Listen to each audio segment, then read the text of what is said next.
Welcome to Your Health. Information about today's top health topics direct from Brigham and Women's Hospital experts. We want to remind you that this information should not replace the advice or recommendations from your healthcare provider.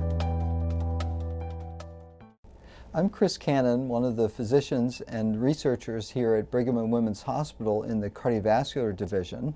I'm here today to talk about high blood pressure or hypertension. High blood pressure is simply the finding of a high pressure within your blood vessels that we measure usually by taking blood pressure on the arm. It's basically increased pressure within all of the blood vessels that put strain on the blood vessels, sometimes leading to damage within them. High blood pressure is not a single finding, but one that if you found over a series of months, every time you check your blood pressure at being greater than 140/90, that would say that you have high blood pressure. High blood pressure can develop in either children or adults, but increases steadily with age. Interestingly, we actually don't know what causes high blood pressure. It's been observed for decades, but the exact cause and changes in the body aren't really certain.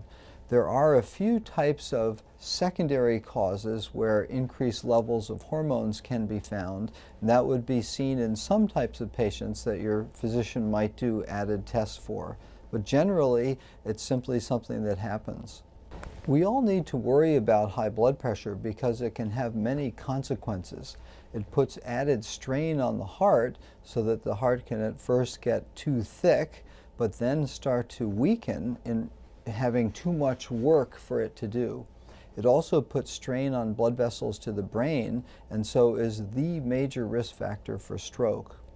Eventually, it can also damage the kidneys, and so kidney failure can be one of the consequences if high blood pressure is not identified and then treated.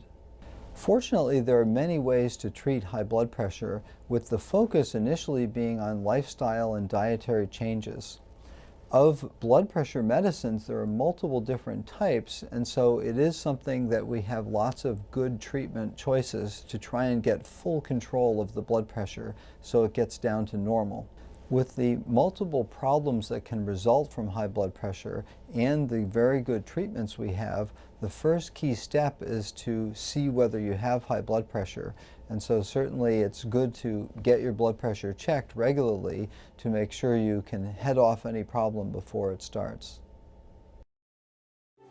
Thanks for watching Your Health from Brigham and Women's Hospital. A reminder, Your Health is intended for educational purposes only. It should not take the place of advice or recommendations from your healthcare provider. If you have questions about what you've heard, please consult with your doctor.